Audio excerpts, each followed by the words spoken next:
I have this project to the precipice of construction drawings, and I wanted to cover some of the details I ran into and how I addressed them.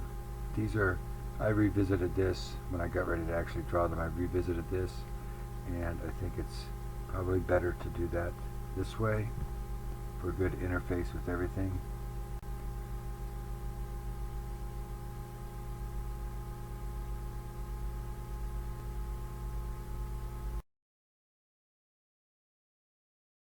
Another big kind of critical change is that this beam is dropped in the final analysis, as it should be, where it's level with all of these freeze boards here. So notice that, and additionally this shows you how this railing can interface with that 4-inch corner board. So that's a critical piece there, and a similar thing on this other end with how the corner board and the railing are able to interface with those two. And we will revisit this end a few times. All of these soffits are set level, but at this point this was how I had solved this end, like this. And then at this end it's the same situation. The location of this column at this end is called out by how this ends up here when you bump it out just enough where it's like this. But we go on with this a little bit further, bring it to that point. The way I've built the foundation is dividing this whole length on this bottom part, dividing this whole length and putting these piers in here, with this one in center instead of under that bearing point. And you can see I've brought them just up to grade. Right here you can see it, and you can form these off at the top so that it's less, it doesn't have to be 24 inches across at the top.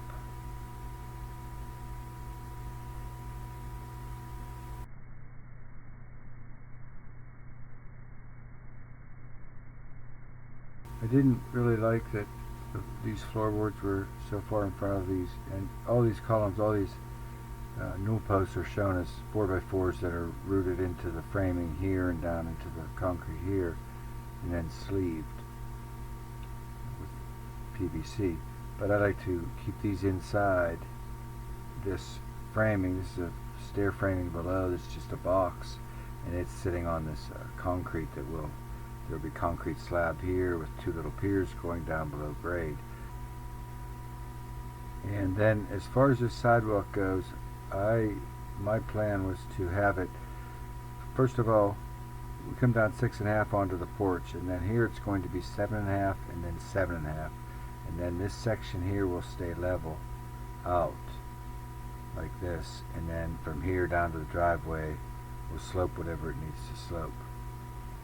And while it's true you could just build a box on top of this one slab of sidewalk here, the problem is that moves up and down and it works these railings over where these joints get loose. So I like to get this all rooted in solid and just stay there. In doing that, we drill a couple holes along with all this other stuff that goes on. We drill these two holes at least 12 inches in diameter, down 32 inches, and then pour a slab. When all these are poured, we just pour this slab here with these piers all at once going down, and that way that all stays stiff and doesn't move. And then there's a control joint here and the sidewalk starts there. And this bit here is between 1/3 and 1/2 yard of concrete, so that's worth doing. So then you have that slab down there, and then this box, including its 1/2 inch or 3/4 inch fascia, sits on top of that.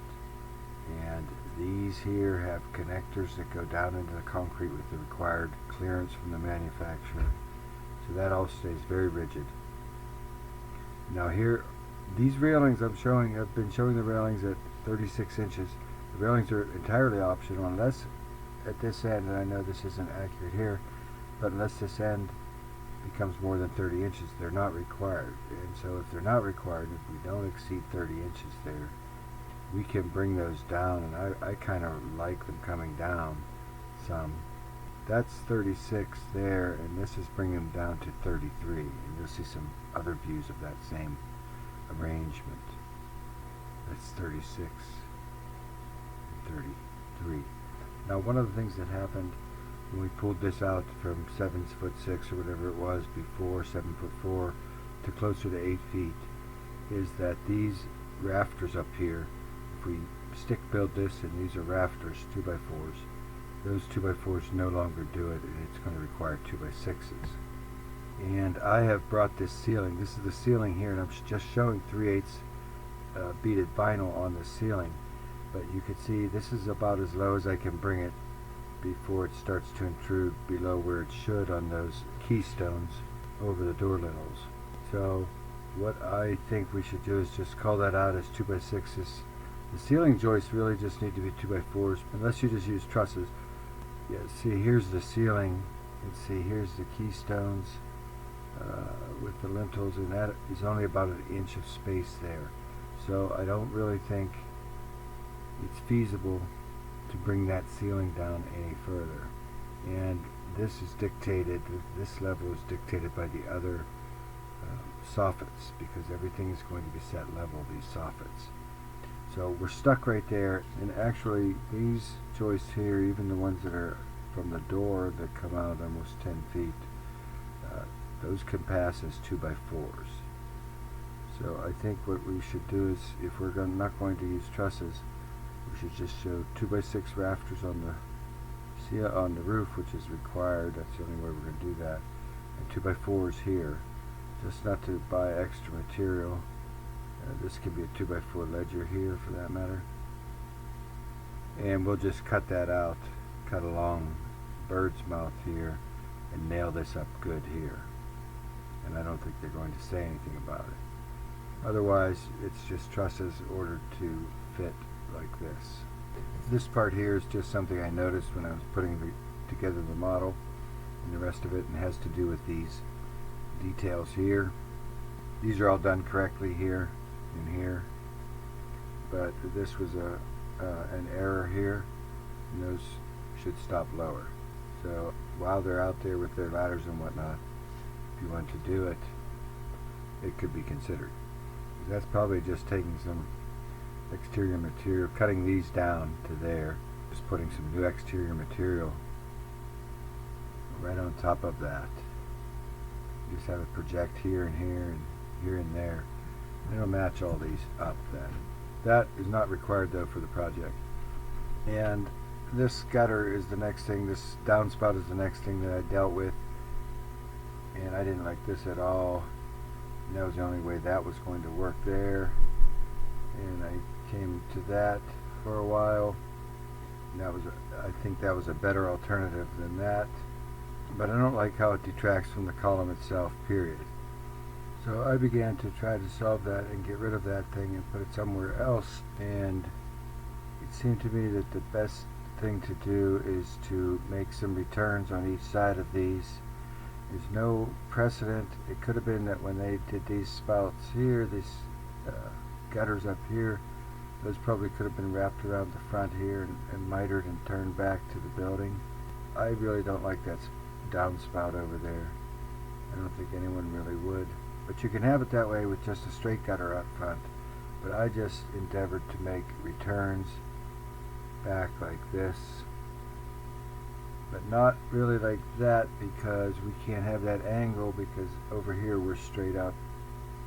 So that one goes straight like this, just like this one, and then these are just sections, little sections of roof. The gutter comes back on this side, and then it can be just diverted into this downspout here and kept off the front. I mean, this little piece here is about $30 or $40, but it does keep it from here, and then they don't even have to run extra spout here and extra drain tile. Everything comes back here. And the other thing about that is, now this gutter can be set really level, because some of it can go this way to that one and the rest can go this way. So I like that as a solution. Now the rest of this film is just the different views as it changed from the street. And I don't know whether to the person looking at it on YouTube it looks better just like it's exported like this, or whether it looks better with the autocorrect having done to it. So I'm going to run through the narration with them unautocorrected, and then I'll just follow that up with the same series of slides, but all auto-corrected with some sort of a gap between each of them. And there's a couple errors here. This garage door is too low, but I believe this is just the railings. This is the 36-inch railings, and that's the 33-inch railings. And additionally, we're not going to get away with that long of a bar and have that expected to stay without something in the middle, unless that's fabricated of steel or aluminum or something.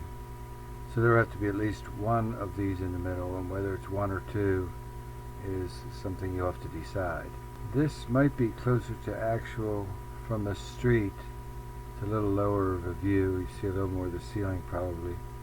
Now these are the views from the south. That roof won't be that shiny, I presume. This is just the railings. Just ignore the roof. Just concentrate on those railings, whether it's going to be one or two newel posts. I kind of prefer the two. I just don't think that looks right. I think this is still the 36-inch railing, probably. Now that must be the 33-inch railing. But maybe it looks a little closer to that from the street. Finally, that same series of slides with autocorrect coloring and so forth.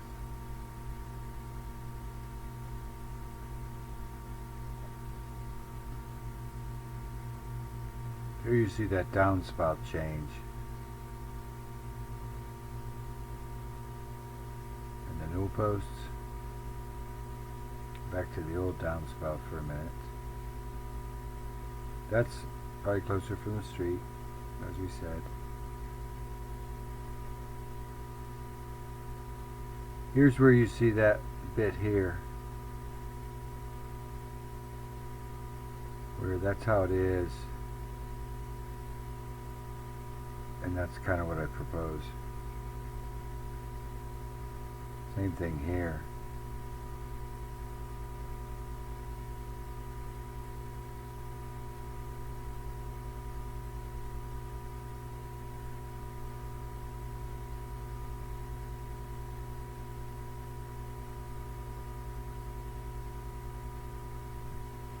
And for that porch, I would just say something darker rather than lighter, but I guess you have to be careful with that south exposure. There's going to be possibly a heat gain. But I like something in a deep kind of brown there. But it's your place, and if everything looks good as it's shown, unless you have some other concern, I can make these into construction drawings pretty quickly. There's probably a few decisions you have to make though. So thanks very much.